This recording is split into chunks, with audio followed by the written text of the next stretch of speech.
मला कसं सापडतं आणि मी कसं लिहून घेतो, सरळ सरळ बरं का. छोटं छोटं एक रिक्षा होता आणि त्या रिक्षावर लिहिलं होतं, बघतोस काय बराबरी कर. टमटम होता छोटा जुना रिक्षा 3 चाकी टमटम, आणि त्या रिक्षावर असं लिहिलं होतं, बघतोस काय बराबरी कर. बघतोस काय बराबरी कर. मी ड्रायव्हरला विचारलं, अरे बराबर ह्याची बराबरी काय करायची? तो म्हणला, आता ही गाडी विकायची टमटम घ्यायचं. मला तेवढंच वाक्य मिळालं, एकच वाक्य. म्हणजे मला कुठंतरी एक सांगण्यासारखा प्रसंग झाला ना. मी नेहमी कीर्तनात एक विनोद सांगतो. एका गाडीवर असं लिहिलं होतं, बघतोस काय रागानं ओव्हरटेक केलंय वाघानं. गाडी अशी मला कट मारून पळाली पुढं. मोटरसायकलच्या पाठीमागं लिहिले, बघतोस काय रागानं ओव्हरटेक केलंय वाघानं, आणि तो वाघ मला कट मारून पुढं पळाला. गाडीवर लिहिलं होतं, बघतोस काय रागानं ओव्हरटेक केले वाघानं.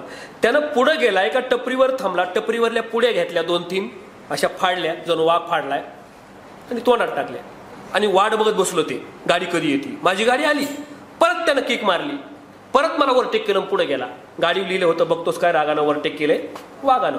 15-20 किलोमीटर गेलो, दिसानाच गेला. फार पुढे गेल्यानंतर लक्षात आलं, रोडच्या बाजूला खड्ड्यामध्ये गाडी पडलेली आणि वाघ असा उताना पडलेला. मी बाजूच्याला म्हणलं, वाघ तर पडला ना इथं उताना.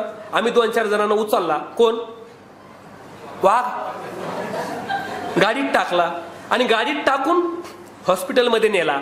अर्ध्या तासानं तिथं गेल्यानंतर शुद्धीवर आला. माझ्याकडे असं बघायला लागला. मी म्हणलं, बघतोस काय रागानं दवाखान्यात आणलंय वाघानं. सहज एक वाक्य गाडीच्या पाठीमागं लिहिलेलं मला दिसलं आणि त्याच्यावरून मी विनोद बनवला. आता इथं लक्षात ठेवा, एक काळ असा असतो ना, तुम्ही किती वाचन करताय पण बोलण्यासारखं काही भेटतच नाही. आणि नंतर तुमची साधना झाली, तुमची तपपूर्ती झाली. 12 वर्ष झालं ना एका क्षेत्रात काम करून, माणसाचं तप पूर्ण होतं. 12 वर्ष एका क्षेत्रात काम करा, माणसाचं तप पूर्ण होतं. आणि एकदा तपपूर्ती झाली की मग कमी वाचा, जास्त बोला. आणि तुम्ही नवीन आहेत ना, तुम्ही जास्त वाचा, कमीच बोलता येतं तुम्हाला. अख्खी कादंबरी वाचली, दुसरे पुस्तकं वाचले, पण बोलताय फक्त 3च मिनिटं स्टेजवर गेल्यावर. नंतर तुमची साधना होते, हळूहळू बोलण्याचा सराव होतो, वाचन वाढतं, कक्षा रुंदावतात, विचारांचा साठा वाढतो. हळूहळू थोडं वाचलं तरी जास्त वेळ बोलता. सुरुवात कशी आहे? आधी भरपूर वाचावं लागतं, भरपूर ऐकावं लागतं, भरपूर सराव करावा लागतो, मग कुठं 4-5 मिनिटं बोलता येतं. सुरुवातीची परिस्थिती. नंतर ज्यावेळी तुम्ही परिपक्व होता, प्रचंड सराव होतो, तुम्हाला वाचनही भरपूर झालेलं असतं, साठा भरपूर झालेला असतो, सराव भरपूर झालेला असतो, अनेक वर्ष तुम्ही त्या क्षेत्रात काम करत असता, तप पूर्ण झालेलं असतं. मग थोडं वाचा, जास्त वेळ बोला. म्हणजे कुठंतरी काहीतरी मिळालं की त्याच्यावरच अर्धा तास बोलणार, तप पूर्ण झाल्यावर. आणि आज आम्ही जे वक्ते लोक फिरतोय ना, आता मला 15 वर्ष झालं मी बोलतोय, 15 वर्ष झालं. 9 पासून क्लास घेतोय मी. किती? शिकवण्याचे क्लास 9 पासून घेतोय. पहिला क्लास अंबेजोगाई शहर, प्रमोद महाजनांचं जन्मगाव, वक्ते होते ते, जन्मगाव बीड जिल्ह्यामध्ये. बीड जिल्हा वक्त्याची खाणे बरं. उगा बीड जिल्ह्यातल्या बाकीच्याच गोष्टी गिरवत बसू नका तुम्ही, भरपूर वक्ते आहेत तिथं. 15 वर्षाची साधना असल्यानं आता मला वेळ मिळाला काय न मिळाला काय, गाडीत बसल्या 2 मिनिटं जरी ठरवलं ना काय बोलायचे तरी बस 2च मिनिटं तयारी करतो, 2 तास बोलतो. 2 मिनिटं तयारी करतो, 2 तास बोलतो. पण आपण या परिस्थितीमध्ये, मी सुद्धा पूर्वी या पोझिशनला होतो, या परिस्थितीमध्ये होतो की 2-2 तास नाही, 2-2 महिने सराव करायचा आणि उगा 2-4 मिनिटं बोलायचं. सुरुवात अशीच असते. आज त्या परिस्थितीमध्ये म्हणजे जे काही चुकतंय ना, तुम्हाला असं वाटतं की आता एवढं कसं बोलणार, एवढं कसं शक्य आहे, तर काही नाही. सुरुवातीला 2 मिनिटं बोला, 1.5 मिनिटं बोला, 3 मिनिटं बोला, 4 मिनिटं बोला, जसं येईल तसं बोला, तुमच्या भाषात बोला, जसं जमन तसं बोला. काही चुकलं तर चुकू द्या.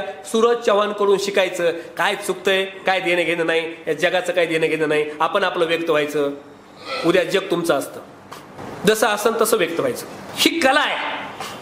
साधना कशी करायची आहे? मिळवत राहायचं आणि बोलत राहायचं. बरं तुम्ही ना तुमच्या डोक्यात आणखीन एक प्रश्न पहा, नाही पण तेच हे सांगा ना, सुरुवात कशी करायची, शेवट कसा करायचा. काहीच नाही हो, सुरुवातही नका करू, शेवटही नका करू, फक्त बोला. सुरुवात कशी करा माहिती का, एकदम तुम्ही झिरो असाल ना, कधीच भाषण नसेल ना केलं तर डोक्यात आणूच नका ते सुरुवातन शेवटन 4 वड्यान शेरो शायरीन. नुसतं बोला. भाषण लय सोपं. भाषण, व्याख्यान, प्रवचन, कीर्तन, कथा ही पंचसूत्री समजून घ्या. सगळ्यात सोपं भाषण. नंबर 2 व्याख्यान. भाषणापेक्षा थोडं अवघड नंबर 2 ला व्याख्यान, त्यापेक्षा थोडं अवघड प्रवचन, त्यापेक्षा अवघड कीर्तन आणि त्यापेक्षा अवघड कथा. कथा 3 तासाची 4 तासाची असते. मग सगळ्यात सोपं काय, भाषण. मग हे भाषण कला प्रशिक्षण आहे, प्रवचन कला प्रशिक्षण नाही, व्याख्यान कला प्रशिक्षण नाही. हे कुठलं आहे, बेसिक घेतोय आपण प्रशिक्षण. आपण आता बेसिकलाच आहे. आणि सगळ्यात सोपं असतं भाषण. आणि भाषण म्हणजे काय, त्याला सुरुवात नाही केली तरी चालतं, त्याला शेवट नाही केला तरी चालतं, त्याच्यामध्ये काय घेतलं काय, नाही घेतलं काय, काय विसरलं काय, काय आलं काय, जेवढं जमन तेवढं बोलणे बोलणे बोलणे बोलणे म्हणजे भाषण. पूर्वीचे लोक म्हणायचे त्याचं माझं 5 वर्षापासून भाषण नाही, म्हणजे त्याला काही नियम नाही. भाषण म्हणजे बोलणं, बोलणं म्हणजे भाषण. पण ते गोंडस नाव दिले भाषण. लोकांना वाटतं भाषण म्हणजे मग त्याला नियम आले, त्याला अटी आल्या, त्याला अमुक आलं, त्याला तमुक आलं, त्याला शेवट आला, ते असंच असतं का, तच असतं का, हे योग्य का, ते अयोग्य का. काहीच अयोग्य नाही, काहीच योग्य नाही. अजिबात डोक्यामध्ये असला काय विषय आणायचा नाही. बोलत राहायचं, बोलत राहायचं, बोलत राहायचं. तुम्ही बोलायचं, लोकांनी ऐकायचं, त्याचं नाव भाषण. एवढं साधं गणित लक्षात ठेवा. हा, आता ते आकर्षक भाषण करायचंय त्याच्यासाठी प्लॅनिंग महत्वाची आहे. आकर्षक भाषण करायचंय त्याच्यासाठी आपण ड्राफ्ट तयार करूया. आकर्षक भाषण करायचंय त्यासाठी आपण काही स्क्रिप्ट तयार करूया. ते मी नंतर तुम्हाला प्रशिक्षणात तेच शिकवत असतो. पण आधी बेसिक. आता 2 तासात काय काय सांगू, 2 तासामध्ये तुम्हाला सोपं सोपं सांगून देतो. भाषण म्हणजे बोलणे.